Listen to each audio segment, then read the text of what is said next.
Hi there, welcome to GhostPrime Reviews. I'm going to take a look at Studio Series 86 Core Class Spike Witwicky in his exo-suit. Now this is out now, and last I saw was on sale on Amazon for like $8.50 or something, and it's a good buy at that price. He is, like I said, a core class, so he's a smaller figure, and this is a representation of Spike Witwicky in his exosuit as I think it was first shown in Transformers the movie 86, and then subsequently in the series afterwards, where him and his son Daniel had some adventures in it. And it's a decent little figure, so I'm going to take a look at it. And before we do, I want you to hit that thumbs up button. Please subscribe if you haven't subscribed. And without any further ado, let's get to the review. Getting him opened up and out of the package. So one thing I do want to say is he does come packaged like this because of the plastic ties to hold him down. These actually go like this in robot mode. So we'll start actually from there when I get into articulation. These here are little blast effect pieces. If I could get it to focus, there we go. And these are actually a hard translucent plastic. These are not rubber, which is interesting for the blast effect pieces. And of course, set of instructions. So let's get close up here on the figure's face. If I get that in focus. His face is not painted, which I think it would have set it off really nicely if it was. I wish there could have been room in the budget if there wasn't, because it needs it. But moving down, you can see where he's got all this detail on him. And this kind of a light, almost baby blue. Again, detail all around. Not too hollow, kind of hollow in the legs. A little bit of hollowness there and the top of the arms, but not too bad. He's got this little slider. Oh, this is something that is kind of gruesome looking, actually. His head is completely hollow in the back. It doesn't really affect things, but it's a cost-saving measure, and I wish they wouldn't have done it. It kind of cheapens it for me for a little bit. But you can move his head left, right, which is a nice touch. It's a very nice touch. But there's really not much to him. I mean, he is just the exosuit Spike, you know. This probably should be white, as they are in the movie and the cartoons, because these are two separate pieces. One of the things the blast effects is used for, the blast effects do go on this back end here, this little peg, and they go like that. And you could turn it around so you could have kind of a gun like that. Now that's something you could do if you want to do it. And I guess that's cool. Move that back around. So, I mean, so he's pretty simple little figure. You know, core class, $10 figure. I believe, you know, I got it for $10 or something. I don't know, Amazon, $8 right now. So let's move into some comparisons real fast before we get into articulation and transformation. It's not going to be a long video. First, here he is with the previous exosuit Daniel, which we all know is terrible. Kind of a throwaway figure, but you kind of see how they look. Definitely see it's the same suit. And the colors are real off on this one compared to that one. And here is, I think it's Daniel with, or it might be Spike, I don't know, with Masterpiece Bumblebee. But the first Masterpiece Bumblebee. There you can see these and how they compare. This is, of course, a Masterpiece figure, so it's leaps and bounds over this one. But you kind of get an idea of how these two look.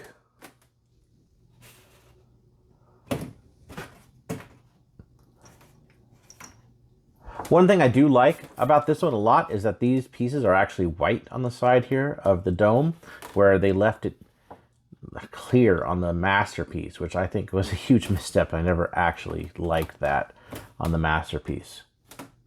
But that's how they compare together. And here's how he compares to another core class figure, which is Core Soundwave. So they're roughly the same size. He is a little shorter.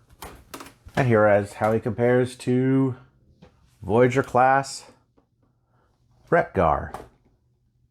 So he's, again, core class size. I believe this comparison's pretty nice here. It's got a nice Nice size on him. All right, now for articulation. So his head, as you saw before, can move this far. His arms, his shoulders, this piece can move and he can rotate at his biceps. So he's got it kind of weird. So he's got a shoulder here, go up this far. This could move with it to kind of give him some more range. You gotta go up and around. The wheel does hit on the hip here, so you can't go 360, but you can go all the way down, like so, and up. And you got kind of elbow up to there, back to there. Good go. That could go all the way around. And then, of course, this could spin around as I showed earlier. And then for the legs, you go kick about that far forward,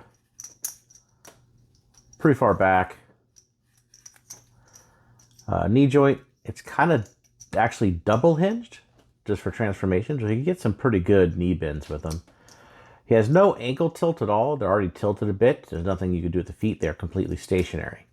Hands don't open or anything else like that.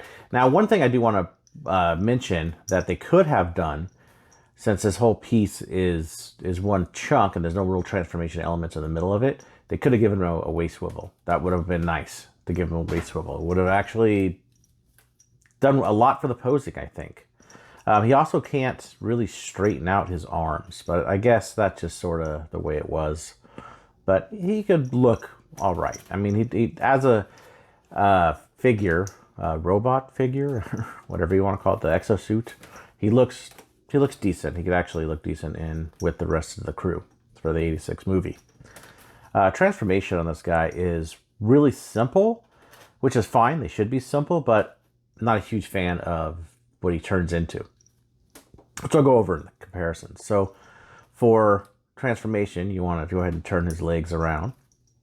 And you can see the wheel there in the back. And then there is a peg hole there and a peg. And you just snap those together. And then you take these wheels, which actually are supposed to go this direction. He lays down like that. Move this piece on the dome sideways like that, so it gets the triangle or dome triangle pieces here. And what you want to do is take his legs out, and then there's this other, see the hinge there, and move them like that. So you have this sort of thing with his legs. Now his arms just kind of rotate like that. So just to see that again, you want to put his arm all the way down, up, turn them all the way around, and then put them like that. And then you take these pieces at the top, rotate them like so. And that's really all there is to it. Put that straight. And it rolls actually better than you think it would. It rolls pretty good, but I just wish that it was a little bit more accurate. This is wildly inaccurate as far as the modes goes. And you could take the blast effects and put them on here. So he goes. So yeah, I don't like this mode, to be honest. I think they kind of phoned it in. These are upside down. These wheels, I guess they work, but his feet can't do anything. They don't bend. If they bent up, at least they would have filled in this part here, which is kind of a hole. The front is all right. I think that this could have been done a little bit better. They could have put little pegs here, so the blast effects could have been here, both in robot mode and in vehicle mode would have been cool. So it would look like he has his jetpack, which would be really rad, I think. As it is, it's very okay. I don't think anyone's actually going to display it like this. I mean, do you want to display one like this? If so, then it's disappointing. If not, it's probably going to be in humanoid form. Let's get into some comparisons real quick. Here he is with the Masterpiece. Now, as you can see, the differences on how this is supposed to look versus how this one came out. It's pretty glaring, I think. I mean, they could have even painted down here to give it a little bit of interest, which they didn't. These pieces here on the side are upside down. These actually flip. I understand engineering-wise, it might have been a hard thing to do to make them that way. but and you couldn't get this to flip around. I think there could have been a way to actually incorporate it a little bit. And here they are from the top. But I mean, they look different enough. If that's the thing, they are different. But he just turns this little like scooter thing. And as you see, his head's looking up where his is looking down. And this here piece covers up that gaping head hole. And for a size comparison of another core class figure, there he is with Hot Rod. So I think you get a pretty good idea of how big this thing is. And the blast effects actually can be compatible with other figures. So as a humanoid robot mode figure, he's all right. He looks good, I think. I think he's a good scale. And overall, he's all right. Articulation is okay. You could give him a little pose, doesn't have to stand very stoic. It's decent. I do wish that there was a waist swivel. I think they could have done with a waist swivel in the design. It's something that definitely they could have pulled off, but they didn't for some reason. And his back of his head being open, I understand cost saving, but it's kind of ridiculous. It looks gruesome to me. Now, his alt mode is terrible. It doesn't at all look like the movie, maybe only the front half.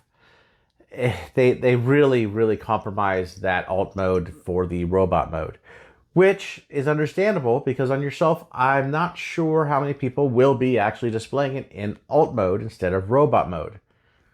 So there's that. And him being Spike, maybe we'll see a Daniel. It'll just be a repaint with a smaller head, I would think, or maybe they'll make the exosuit smaller, who knows. But it's nice to actually get this figure, and I can recommend actually buying it, especially for $8 on Amazon. I mean, it looks good in the Studio Series line, and I'm glad to have it. So anyway, guys, thanks for watching, thanks for listening, and thanks for staying with me. So I'll see you guys next time.